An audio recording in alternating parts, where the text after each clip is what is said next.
पहले तो मैं बहुत शुक्रगुजार हूँ जमात के साथियों का this rare invitation and I was sharing with Syed that it has let lot of curiosity.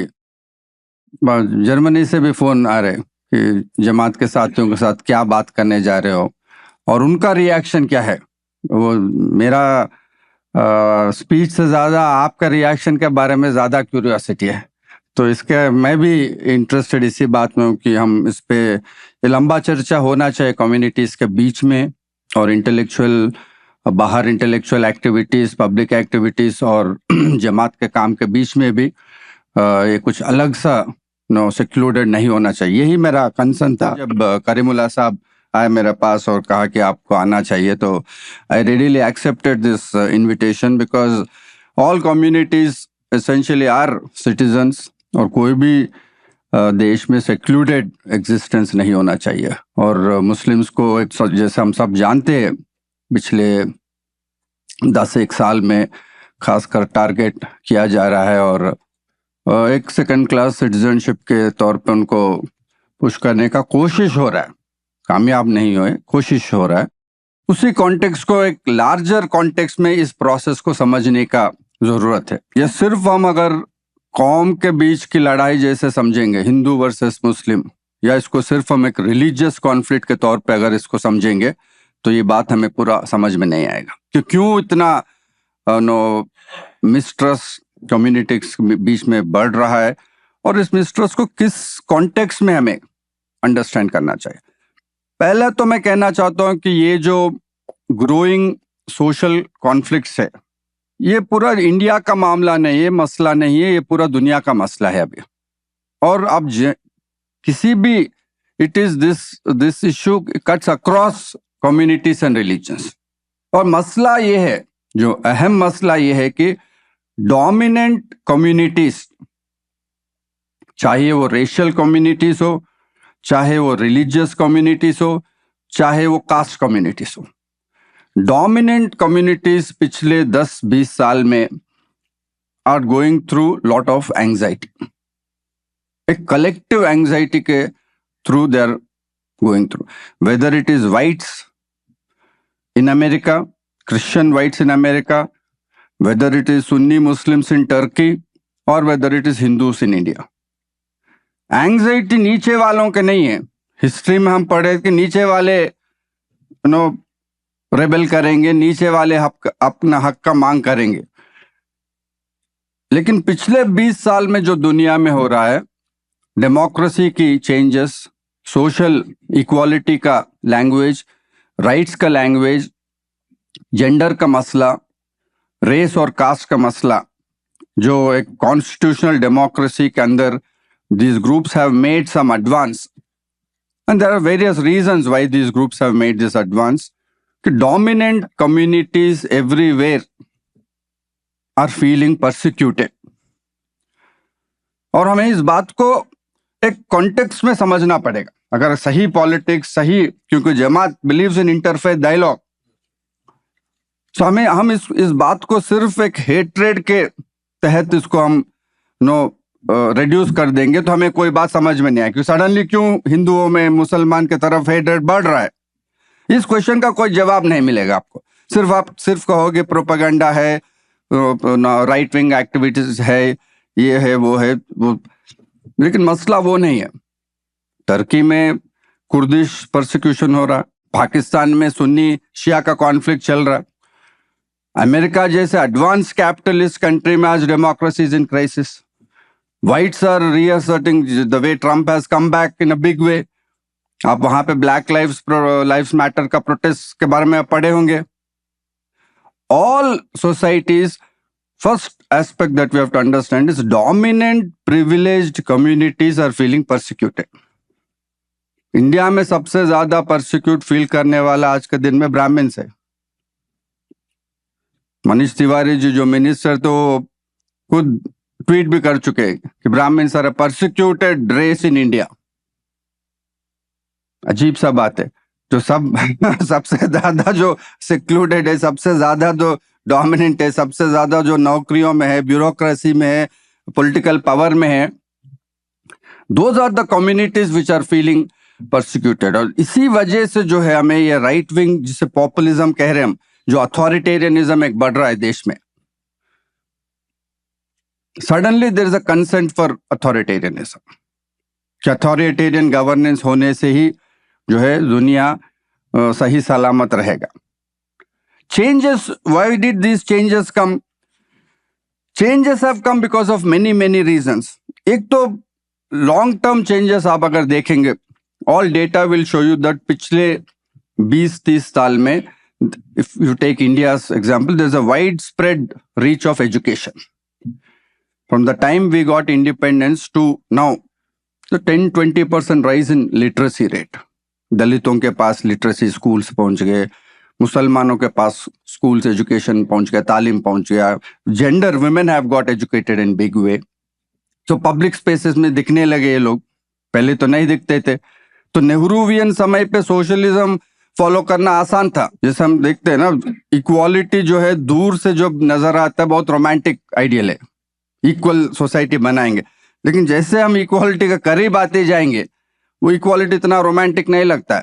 जैसे हमारा पर्सनल रिलेशंस में भी होता है ना, दूर से हर चीज रोमांटिक लगता है, जब साथ दो लोग रहने लगेंगे वो रोमांस गायब हो जाता है। और आप लोग सब जानते हो क्या होता है रोमांस की जगह, क्या सिर्फ वही चीज है समाज में भी, कि इक्वालिटी दूर से तो अच्छा लगता है, लेकिन जैसे जैसे इक्वालिटी करीब आने लग गया, स्कूल्स कॉलेजेस में वुमेन आने लग गया, हाई प्रोफेशनल यूनिवर्सिटीज में Dalits are equal to you.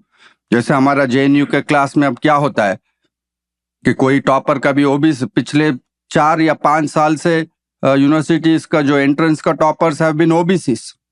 बहुत सारे सेंटर्स में सडनली ओबीसीज टॉपर्स बन गए।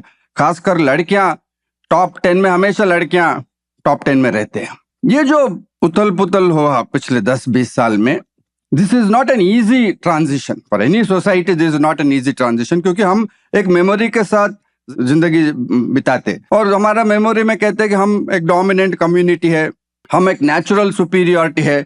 जैसा ब्राह्मणों में अभी भी बात करो, जैसा हमारे रिलेटिव्स में अभी भी बात करो, वो जेनेटिक सुपीरियरिटी का बात करते हैं, हम बॉर्न सुपीरियर है, नेचुरल हमारा सुपीरियरिटी है। वो एक सोशलाइजेशन के पार्ट में आ जाता है। वो जब उस समझ से आप नया समाज को बदलते हो, समाज को देखते, सडनली ओबीसी आपसे, आपके बच्चे से ज्यादा बेहतर परफॉर्म कर रहा, लड़कियां लड़कों से ज्यादा बेहतर परफॉर्म कर रहा, दलित ओबीसी से ज्यादा बेहतर परफॉर्म कर रहा, मुस्लिम हिंदू से ज्यादा बेहतर परफॉर्म कर रहा। इसके लिए इजी सोशल एक्सप्लेनेशन लोगों के पास मिलता नहीं, तो लोग इसके वजह ढूंढते रहते हैं, ये कैसे हो गया। और जो डोमिनेंट पोजीशन में रह चुके उनको लगने लगता है कि कहीं ना कहीं इनजस्टिस हो रहा दुनिया में, कहीं ना कहीं गलत पॉलिसीज फॉर्मुलेट हो रहे, कहीं ना कहीं कम्युनिटीज का अपीजमेंट होने लग जा रहा है, कहीं ना कहीं एक अनफेयर डेवलपमेंट हो रहा है इन सब लोगों का, कि ये आगे कैसे बढ़ जा रहा। Second, technology. अब देखिए टेक्नोलॉजी के जो स्प्रेड, सोशल मीडिया का जो स्प्रेड हुआ है, इंटरनेट कम्युनिकेशन रेवोल्यूशन जो आया है, उसके वजह से भी जो है एक डेमोक्रेटाइजेशन प्रोसेस, बहुत wide spread democratisation process has happened. People के access to information, people's access to knowledge has बहुत मल्टीफोल्ड इट वेंट अप। आज हम क्लास में जाते हैं तो स्टूडेंट्स के पास already they know the information. तो see, even teaching is in crisis today in universities, because earlier teacher का रोल था कि जाके इंफॉर्मेशन देना था, किताब का नाम बताना, कौन सा स्कॉलर क्या कहा है, वो तो ऑलरेडी इंटरनेट पे, यूट्यूब पे आपको अवेलेबल है। टीचर क्या करना है क्लास में?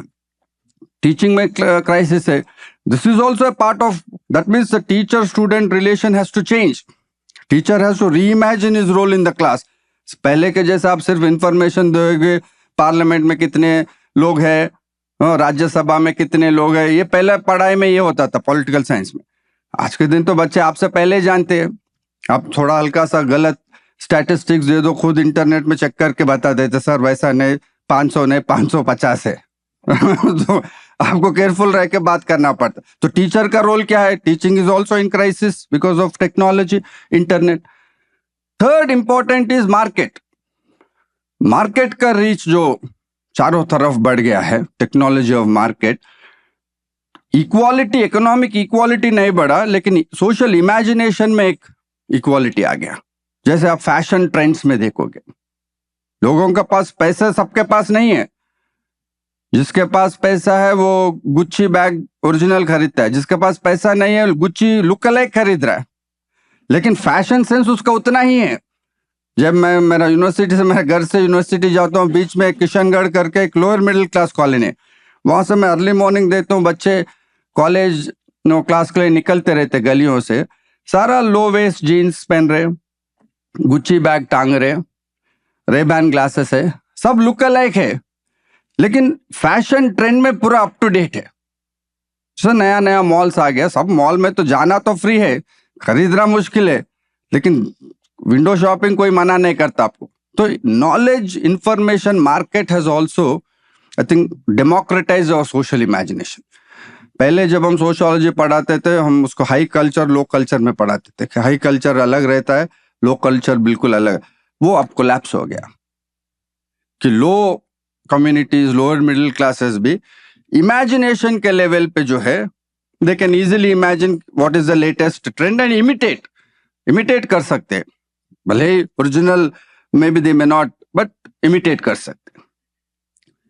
Fourth reason is today we have discourse of minorities within minorities. ये जो majority minority, haves and have nots, गरीब अमीर का जो हमारा पब्लिक लैंग्वेज था पिछले 20 साल पहले, अभी वो बदल गया है। ईच कम्युनिटी में आजकल एक माइनॉरिटी, जो भी माइनॉरिटी कम्युनिटी ले लीजिए आप, उसमें माइनॉरिटीज है। आप मुसलमान का बात लीजिए, you have minority of Pasmanda Muslims within Muslims. अभी तेलंगाना में सर्वे हुआ है, cast survey, 85% are Pasmanda backward caste Muslims. Only 2% or 10% is forward caste Muslims. तो मुस्लिम करके एक यूनिफाइड आइडेंटिटी पब्लिक पॉलिसी के लिए कुछ बचा नहीं। दलित का कैटेगरी ले लिए, सब क्लासिफिकेशन आ गया है। दलितों में A B C D, OBCs लीजिए, सब क्लासिफिकेशन आ गया। आप जेंडर ले लीजिए, रूरल अर्बन कैटेगरी आ गया। तो ये जो हम बात करते हैं डोमिनेंट रिलीजन, मेजॉरिटी माइनॉरिटी जैसा, एक्चुअल सोशल फंक्शनिंग में मेजॉरिटी माइनॉरिटी कुछ बचा नहीं है। मेजॉरिटी में डिविजन है, माइनॉरिटी में डिविजन है, minorities within minorities we are talking. So deeper democratization means there will be minority rights within minorities. अब आप देखिए जो मेजॉरिटी, जैसे इंडिया में हिंदू ब्राह्मण में जो एंग्जाइटी है, वो आज के दिन मुस्लिम डोमिनेंट में भी, वो इलीट में भी वही इनसिक्योरिटी आ गया है। आप किसी सैयद को, किसी आपका एलिट मुस्लिम को, पासमानदा का, वो कहेंगे मुसलमानों में कास्ट है ही नहीं। कहाँ है कास्ट? जैसे हिंदू में ब्राह्मण कहता है कास्ट नहीं है, caste was an old institution. इससे क्या हो गया, जो weaker sections, this is further why it complicates, which explains why we are living in such crazy times of electing people like Donald Trump। इसका explanation इधर ही है, क्यों हम सब पागल जैसे सोचने लग गए। ये पागलपन जो हवा में है, ये सोशोलॉजिकल रीजन इधर ढूंढना पड़ेगा। तो आज के समय क्या हो गया, जो डोमिनेंट, जो ऑप्रेस, जो जिसे हमें कहते थे 25 साल पहले, ऑप्रेस भी ठीक वही आर्गुमेंट दे रहा है जो ऑप्रेसर देता था 20-25 साल पहले। हमारा दोस्त चिट्टी बाबू बैठा है, सब क्लासिफिकेशन के बाद बहुत गुस्से में था, कह रहा था सर सारा नीचे के दलित लेके चले जाओ, हमारा क्या हो जाएगा। और कह रहे माला सास क्या आर्गुमेंट दे रहे कि मादिगास के पास मेरिट नहीं है, ये मेरिट से आना चाहिए, ये क्या सब क्लासिफिकेशन लेके। अब मुसलमान से पूछो तो पासमानदा मुस्लिम का पूरा डिनायल है, और मुसलमान वही आर्गुमेंट देगा, डोमिनेंट मुस्लिम जो डोमिनेंट कम्युनिटी हिंदू कम्युनिटी के खिलाफ देता है, वही आर्गुमेंट्स वो पासमानदा के खिलाफ देगा। जो डोमिनेंट हिंदू कम्युनिटी मुसलमान के बारे में क्या कहते हैं, वो बैकवर्ड है, वो मदरसा में पढ़ते, मेरिट नहीं है, हम क्या करें, नौकरियां नहीं है। एलिट मुस्लिम को आप पासमानदा के बारे में पूछो, ठीक वही जवाब मिलेगा आपको, ये पासमानदा लोग पढ़ते नहीं है, 5-10 बच्चा पैदा करते हैं, टायर पंक्चर वाला हो जाता, हम क्या कर सकते हैं। तो थर्ड फोर्थ लेवल पे communities are cracking up in very ugly ways. Dominant within each community who are supposed to be oppressed, secluded, have not brought in any more democratized language. हमारा समझ क्या था हिस्टोरिकली कि अब दलित आगे बढ़ेंगे, OBC inclusive होंगे, जेंडर अगर ज्यादा मेन स्ट्रीम समाज में जुड़ जाएंगे तो एक नया डेमोक्रेटिक एथिक्स लेके आएंगे, एक नया लैंग्वेज ऑफ इक्वालिटी लेके आएंगे, एक बदलाव का एक लैंग्वेज लेके आएंगे। लेकिन ठीक इन कम्युनिटीज का एलिट भी वही भाषा का प्रयोग कर रहे जो 25 साल 50 साल पहले ब्राह्मण्स इस देश में करते थे। फर्क ज्यादा नहीं आया सोच में। तो नीचे के ट्रांसफॉर्मेटिव प्रोसेस भी जो है वो एक ढंग से बहुत कंफ्यूज्ड हो गया। इसलिए देश में इतना कंफ्यूजन का वजह यही है कि communities are getting internally divided, internally secluded, और एक कम्युनिटी, छोटा कम्युनिटी दूसरा कम्युनिटी के एक मिसट्रस्ट के नजर से देख रहे हैं, क्योंकि इस प्रोसेस को समझने का कॉम्प्लेक्सिटी बहुत है इसमें। इसलिए मेरा किताब secular sectarianism, Syed is here, Syed was referring to that book, secular sectarianism, जो किताब में लिखा, सैयद ने बताया कि वो किताब पढ़ने के बाद मुझे इनवाइट करने का डिसाइड किया सैयद ने। तो अच्छा हुआ कि कम से कम जमात का इनविटेशन का तो पर्पस सॉल्व हुआ किताब लिखने के लिए, कोई पढ़ा ना पढ़ा हो। और सेक्युलर सेक्टेरियनिज्म किताब में मेरा यही हाइपोथेसिस था कि smaller communities which should have taken forward the agenda of equality and democracy today are talking a conservative language. Dalits should have been the most transformative social body in India. They should have said equality for everyone. But वो आज कह रहे नहीं, नीचे वालों को sub division नहीं होना चाहिए। ओबीसी में वही मसला है इंडिया में, हिंदू मुस्लिम में भी वही मसला है, मुस्लिम्स के अंदर भी वही मसला है। तो ये कंजर्वेटिज्म कहां से आ रहा है? क्यों ट्रंप बार बार अमेरिका में जीत रहा है? तो इससे होता क्या है, आपका सोच सिलेक्टिव हो जाता है। आप डेमोक्रेसी का बात करोगे, इक्वालिटी का बात करो जब आपका हित में है वो। जब वही इक्वालिटी डेमोक्रेसी आपसे नीचे वाले के हित में है, आप फिर अथॉरिटेरियनिज्म का बात करने लग जाओ। इसलिए आपको कहीं मुसलमान इंडिया में यहां मोदी का आलोचना करेंगे लेकिन एर्डोगन से प्यार करेंगे। बहुत सारे वाइट्स मिल जाएंगे और डेमोक्रेसी कहेंगे, इंडिया में डेमोक्रेसी नहीं है लेकिन ट्रंप हमारा लीडर है। यहाँ हमारा डायोस्पोरा, हिंदू डायोस्पोरा भी बेचारे बहुत कूद कूद के नाच के ट्रंप को इलेक्ट किया, उसको वापस बेच रहा है वो। तो आप देख रहे हो कंफ्यूजन पूरा दुनिया में हर लेवल पे है, हर लेवल पे this confusion, which is why I am calling it secular sectarianism. हो क्या रहा है, जो कंजर्वेटिव राइट विंग फोर्सेस दुनिया में cutting across religions, communities and classes and races, वो इस क्राइसिस को, ये नहीं कि उनका इस क्राइसिस के लिए उनके पास कोई जवाब है या उनका सॉल्यूशन है, इस क्राइसिस को जो है एक परवर्टेड इनसिक्योरिटी कम्युनिटीज में जनरेट कर। इस बात को हमें खासकर मुसलमानों को इस देश में समझना होगा। इसलिए my title is beyond Islamophobia. जो हेट्रेड मुस्लिम के तरफ, जो टारगेटेड, जो आप लोग फील कर रहे हो, जो सेक्लूजन हो रहा है एक लेवल पे, वो सही है, लेकिन उसका रूट सिर्फ रिलीजियस हेट्रेड में नहीं है, और इसको हमें थोड़ा बारीक ढंग से सेपरेट करना है। मोस्ट फंडामेंटलिस्ट हिंदू, इसका मैं एक उदाहरण आपको देता हूं, इसका एविडेंस। मोस्ट फंडामेंटलिस्ट हिंदू के पास भी आप चले जाओगे, प्रॉफिट और अल्लाह के बारे में कोई खराब नहीं बोलेगा। तो there is limit to this language of Islamophobia का डिस्कोर्स हमें पूरा सिचुएशन समझ में नहीं आएगा। ताकि on the contrary, my argument has been that Islamophobia is the language of Muslim elites in this country. आप सारा वाकई कॉम्प्लेक्सिटी को आप खत्म कर देना चाहते हो। सोशल कॉम्प्लेक्सिटी ये है जो मैं समझा रहा हूं, और ये सिर्फ हिंदू मुस्लिम में नहीं हो रहा, ये विद इन हिंदू कम्युनिटीज भी हो रहा है। जो राइट विंग कंजर्वेटिव गवर्नमेंट्स जहां पे भी दुनिया में आ रहे, वो सिर्फ एक कम्युनिटी को टारगेट नहीं करते, वो विद इन मेजॉरिटी कम्युनिटी भी सेम लॉजिक अप्लाई होता है, सेम लॉजिक रिप्रोड्यूस होता रहेगा। इसका उदाहरण देता हूं, मैं हाल ही में हरियाणा गया बहुत फील्ड ट्रिप्स के लिए।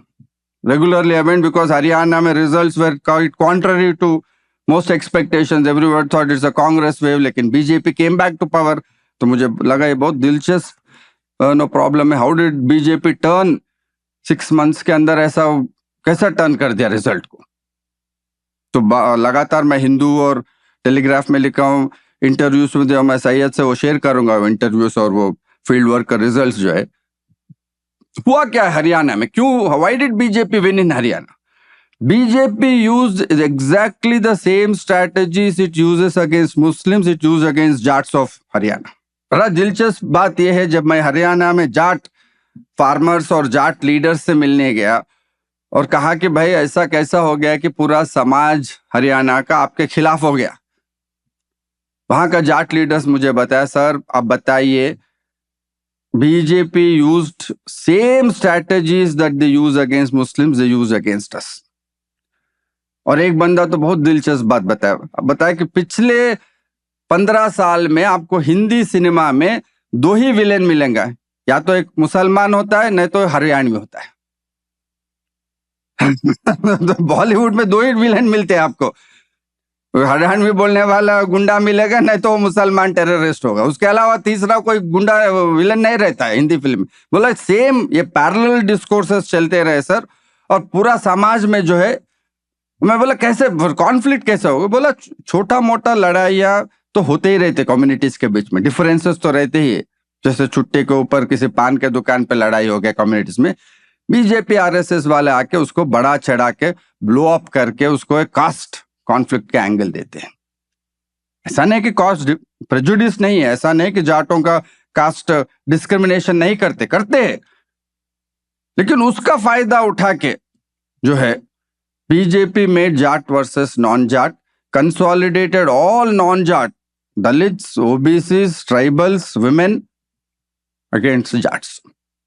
अब जो 3 इंस्टेंसेस देखे, जो जाट फार्मर्स का प्रोटेस्ट, अग्निवीर का प्रोटेस्ट, वुमेन रेजलर्स का protest, I have been arguing that these are not no protests which happened suddenly. These are manufactured protests. BJP खुद मेरे अंदाज में खुद ये तीनों प्रोटेस्ट के पीछे है, अग्निवीर के पीछे भी है, फार्मर्स के पीछे, मतलब जानबूझ के उस मूवमेंट को ये लोग छेड़े हैं ताकि बाकी हरियाणा के समाज को लगे कि पहली बार जो डोमिनेंट कम्युनिटी है हरियाणा में, जाट को पहली बार बीजेपी सबक सिखा रहा। जब रेजलर्स के इश्यू में बात करने अहिरवाल बेल्ट में घूम रहे थे हम हरियाणा में, और मैं रेजलर्स का बात, भाई तो चलो ठीक है, फार्मर्स का तो मसला समझ में आ गया। फार्मर्स के मसला में कहा कि सर कौन 2 साल तक बॉर्डर पे बैठा रह सकता है, जिसके पास समय है और जिसके पास पैसा है। ये farmers protest is rich people wanting to become more rich. This is the perception in Haryana on farmers movement. यहां हम दिल्ली में सोच रहे थे बहुत क्रांतिकारी आंदोलन है, ये बदल देगा, मोदी जी का फार्म लॉस वापस हो गए। जैसे वो हो रहा था, हरियाणा में कुछ और हो रहा था। मैं बोला फिर तो ठीक है, फार्म मूवमेंट तो समझ में आएगा, रिच क्या है। रेजलर्स के साथ तो बहुत खराब हुआ, औरत के साथ जिस तरह का मॉडेस्टी का ये होना, ये तो पूरा society should be concern. OBC, Dalit, मैंने सेड सर ये तो हमारा महिलाओं के साथ लगातार होता है। आप दिल्ली वाले जब जाट महिला के साथ है, दिल्ली से उतर के इधर आते, हमारे साथ जब होता है कौन पूछने वाला है। तो देखिए आप बीजेपी कितना डेप्थ से मैनेज किया इस प्रॉब्लम को, कि जिस चीज को हम जिस नजरिया से इधर दिल्ली में बैठ के समझ रहे थे, वो पूरा उल्टा हो रहा था कहानी वहां नीचे। Because BJP RSS have understood this complexity to some extent, not that they have a solution. कि इस कॉम्प्लेक्सिटी में जो हर लेवल पे जो एंग्जाइटीज बढ़ रहे, राइट विंग पॉपुलिस्ट पूरा दुनिया में इसका मोबिलाइजेशन करे। और हरियाणा आपका एक खास एग्जाम्पल है हाउ दे कुड टर्न, दो हरियाणा में majority of all communities were not very happy with BJP rule, but when U turn the social dynamics into this kind of optics कि डोमिनेंट कम्युनिटी को हम अटैक करेंगे। इसलिए BJP का आप RSS का स्ट्रैटेजी देखे तो हरियाणा में एंटी जाट है, गुजरात में एंटी राजपूत है, महाराष्ट्र में एंटी मराठा है। वो एक ट्रांसफॉर्मेटिव ऑप्टिक्स दे रहे, ट्रांसफॉर्मेटिव एक ऐसा एक खड़ा कर रहे सिंबॉलिज्म। ये नहीं कि ट्रांसफॉर्मेशन लाएंगे, लेकिन उसका फायदा उठा रहे। जो नीचे तबके में जो एंग्जाइटी है ऊपर के तबके के लिए, और ऊपर के तबके में जो एंग्जाइटी है नीचे के, दोनों तरफ जो राइट विंग पॉपुलिस्ट है, दोनों तरफ से ये खेल खेलने में सक्षम है। इसीलिए बाकी जो लेफ्ट, कांग्रेस, सेक्युलर वाले वो उनको पीछे हट रहे, उनको समझ में नहीं आ रहा है इसको किस ढंग से हैंडल करना है। दोनों तरफ जब एंग्जाइटी है, लोअर क्लास में भी एंग्जाइटी है, अपर क्लासेस में एंग्जाइटी है, इसको कैसे समझना है, इसके साथ करना क्या है हमें, ये सिर्फ राइट विंग पॉपुलिस्ट जो है ठीक से समझ पा रहे, और इसीलिए ये दोनों तरफ से जो है एंग्जाइटी को ये खेल रहे। इसका लेकिन लॉन्ग टर्म जो नुकसान है डेमोक्रेसी के लिए, बड़ा लॉन्ग टर्म मसला है। इसलिए आप बहुत क्लोजली अगर ऑब्जर्व करोगे, you have to think beyond Hindu Muslim binary. अगर आप समझ रहे हो कि इस देश में सिर्फ मुसलमान टारगेट हो रहा और मुसलमान का हक पूरा नहीं हो रहा, पिछले 10 साल का मेजॉरिटेरियनिज्म इन इंडिया में जो हुआ है, इसमें कौन सा हिंदू है जो एम्पावर हुआ है? आप जरा करीब से सोच के देखिए, क्या हिंदुओं को ज्यादा नया नौकरियां मिल रहे हैं? मुसलमान का तो मदरसा स्कूल बंद कर रहे, क्या हिंदुओं के लिए नया स्कूल खोल रहे? बुलडोजर मुसलमान का घर तो गिरा दिया जा रहा है, क्या हिंदुओं के लिए नया घर बन रहे? मुसलमान का इकोनॉमिक ये तो छीन रहे मेवत उस रीजन में, क्या हिंदुओं को नया नौकरियां मिल रहे? ये ऐसा मेजॉरिटेरियनिज्म है आज के दुनिया में, which I refer to as neoliberal majoritarianism। Conflict तो हिंदू मुस्लिम का दिखा रहे, लेकिन नुकसान दोनों कम्युनिटीज का हो रहा है। जब तक हम इस मसले को हिंदू मुस्लिम इस्लामाफोबिया के लैंग्वेज में हम इसको फ्रेम करते रहेंगे, और राइट विंग पॉपुलिज्म चाहता भी वही है कि हम ये समझे कि पूरा इंडिया इस्लामाफोबिक हो गया, सारा हिंदू जो मुसलमान को हेट कर रहे और मुसलमान को इस देश में अब रहने का जगह नहीं है। लेकिन this is not the truth. Majoritarianism कब रियल होता है? जब मेजॉरिटी कम्युनिटी एम्पावर्ड फील करे। मुसलमान टारगेटेड फील कर रहा, चलिए बात साफ है, लेकिन आप कभी दूसरे ओर भी गौर कीजिए, हिंदू खुद कितने डर में जी रहा है आजकल। कौन सा हिंदू खड़े होके आज बीजेपी और आरएसएस खिलाफ बोल सकता है? आप दिखाइए हिंदुओं जो खुल के बोल सकते हैं इस देश में। 10 साल पहले जब कांग्रेस का गवर्नमेंट था, उससे पहले जब जनता दल का, हमारा जैसे लोग पब्लिक इंटेलेक्चुअल्स, हम दोबारा सोचते नहीं थे कि गवर्नमेंट का क्रिटिसिज्म करे।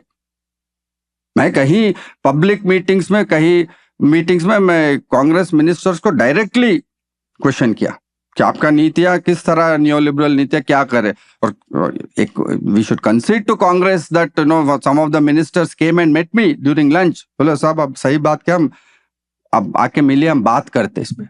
आज क्या वो परिस्थिति है? हिंदूज में डोमिनेंट कम्युनिटीज का इंटेलेक्चुअल्स का आप हाल देखे तो आपको ये बात समझ में आएगा। आप जब तक इस इश्यू को सिर्फ मुस्लिम की नजर से देखते रहोगे, which is what the right wing populist want you to think, वो आपको सिर्फ एक सिंगल आइडेंटिटी में फिक्स करना चाहते हैं। लेकिन आप सिर्फ मुस्लिम नहीं हो, आप इस देश का सिटीजन भी हो, आपका एम्प्लॉयमेंट भी है, आपका ऑफिशियल आइडेंटिटी भी है, का मल्टीपल आइडेंटिटीज है, and you have equal right, equal responsibility to think of what is happening to India and Indian democracy.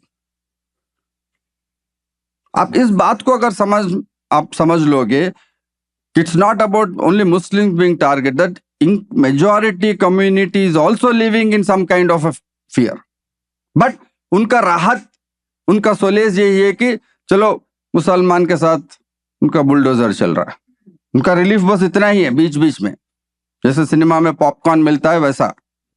But they are also feeling disempowered, they are also silenced, they are also living in fear।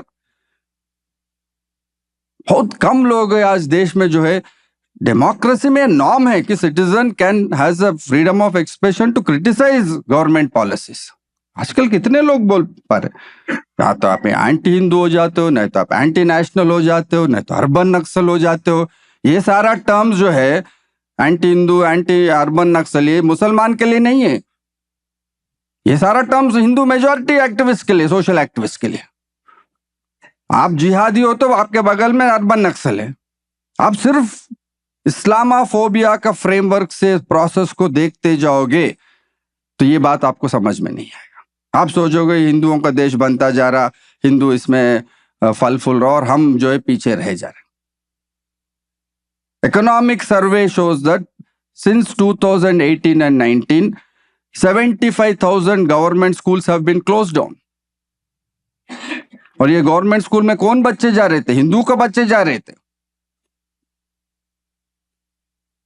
तो हिंदू का बच्चे के पास भी education नहीं है। और हिंदू का परिभाषा क्या है? Who is this Hindu? जो फार्मर्स मूवमेंट में 700 फार्मर्स मर जाते हो सारा हिंदू है, लेकिन वो सारा हिंदू नहीं रहते उधर। माइग्रेशन के तौर माइग्रेंट्स जो वापस बिहार जा रहे थे और रास्ते में रेल के पटरी में मर जाते, वो भी हिंदू था, लेकिन वो गवर्नमेंट के लिए वो तब हिंदू नहीं है। जब स्कूल सफर होके जो नौकरियां खो देते, बच्चों का तालीम नहीं दे पा रहे, वो कौन है? वो भी हिंदू है, लेकिन वहां पे वो हिंदू नहीं है। तो एक लार्जर जो majoritarianism, therefore my formulation has been that majoritarianism does not benefit Hindus. Secularism is not just for Muslims. Secularism सबके लिए है, सिर्फ मुस्लिम का कंसर्न नहीं है इस देश में सेक्युलरिज्म। को सेक्युलरिज्म या डेमोक्रेसी और इक्वालिटी का पैमाना यही है कि justice and equal rights for all citizens, cutting across religions. हमारा एक अजीब सा लैंग्वेज आ गया कि सेक्युलरिज्म मतलब सिर्फ मुसलमानों के लिए है, Hindus don't have to worry about a secular state. लेकिन अगर सेक्युलरिज्म का ढांचा इस देश में गिर जाता है, मुसलमान का तो हालत बुरा होगा है, लेकिन मेजॉरिटी हिंदू का भी हालत उतना ही बुरा होगा, क्योंकि आप राइट्स का डिस्कोर्स पे उसको बेसिक हिट कर रहे हो। एक बार एक सिटीजन का राइट्स का रूल ऑफ लॉ अगर ब्रेक होता है, every citizen in that country becomes vulnerable. Nobody is safe in that country. एक बार आप मुसलमान का घर को विदाउट लॉ, विदाउट ट्रायल जाके आप किसी का घर बुलडोजर से गिरा देते हो, उसका नेबर भले ही हिंदू, उसका घर can be the next target, because once you have broken that rule, that law के तहत हम नहीं करेंगे, लॉ को ऊपर उठ के हम डिसाइड करेंगे आर्बिट्रली, चाहे वो चीफ मिनिस्टर हो, चाहे लोकल लीडर हो। और देश में वही हो रहा है। मुस्लिम्स को पहला टारगेट बना के जो law, rule of law break हो रहा, जुडिशियल प्रोसेसेस ब्रेक हो रहे, it won't stop there. When it comes to their issues, same kind of logic will be used, same kind of majoritarian logic will work. So majoritarianism is not just against Muslims, majoritarianism against all, it's against the idea of citizenship. What we have to restore is citizenship, not Muslim rights. Citizenship को restore करने के process में Muslims will also regain their rights and rightful status in this country. I will conclude by then arguing, then you might be thinking, then why are, if Hindus themselves are equally suffering, and if this is not just about Islamophobia, then what explains the growing, continued Hindu support for right-wing populists? ये बड़ा पेचीदा मामला है कि भाई खुद का नुकसान हो रहा है, लेकिन फिर भी आप क्यों सपोर्ट कर रहे हो। इसमें आप अगेन बारीक ढंग से देखोगे, राइट विंग पॉपुलिस्ट जो बीजेपी आरएसएस रिलीजन के साथ कर रहे हैं, that is not the same as what Hindus are perceiving. Hindu identity today is giving majority of people a sense of belonging, एक पहचान दे रहे लोगों को। लोगों को पहचान मिलने वाला identity is not necessarily anti Muslim. इसमें फर्क है दोनों में। मेरे understanding in my writings, in my social analysis, I have been continuously making this difference that Hindus are supporting the regime because Hinduism is giving them a sense of belonging. Regime is converting that sense of belonging into toxic majoritarianism and targeting Muslims. वो ये दोनों अलग चीज है, दोनों बड़ा अलग चीज है, इसको हमें समझना होगा। इसलिए मैं बहुत क्रिटिकल था ये इस्लामोफोबिया के लैंग्वेज।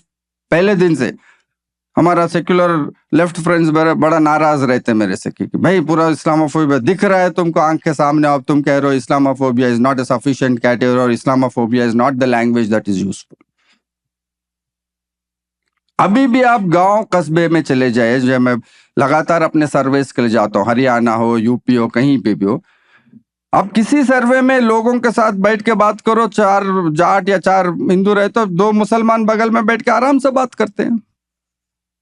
वो आराम से मोदी का आलोचना करते, बीजेपी गवर्नमेंट का क्रिटिसिज्म करते, उसमें कोई ये नहीं है। तो ये गांव कस्बे में जो अभी भी स्पेसेस बचे हैं, क्या ये इस्लामोफोबिया का? तो कम्युनिटीज, जब दिल्ली में राइट्स हुए थे, हिंदू मुसलमान को बचाया, मुस्लिम हिंदू को बचाया। राइट्स बाहर के लोग आके करके जाते। तो ये ग्राउंड रियलिटी भी इंडिया में अभी भी बाकी है, इसको हमें भूलना नहीं चाहिए।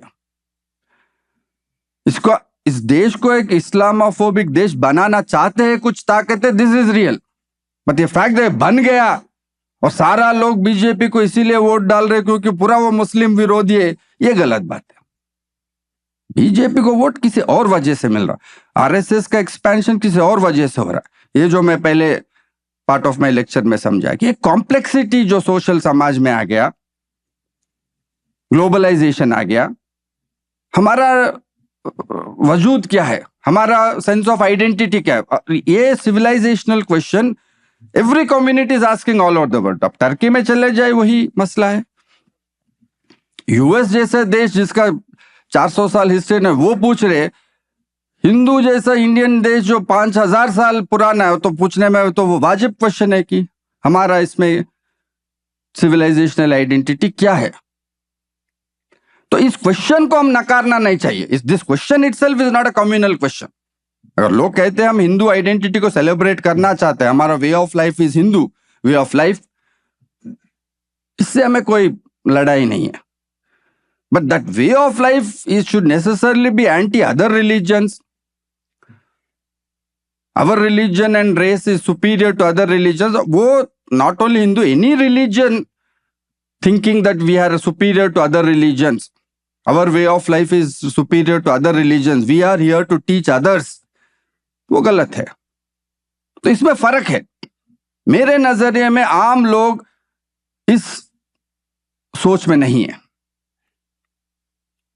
हमारा सेंस ऑफ बिलोंगिंग चाहिए। पहला बार कोई गवर्नमेंट आके हिंदू फेस्टिवल कुंभ मेला को पेट्रोनाइज कर रहे, कोई राम का पेट्रोनाइज कर रहे, तो लोग उसको पसंद कर रहे, लोग सोच रहे हाँ हमारा वजूद मिल रहा है, हमारा आइडेंटिटी का।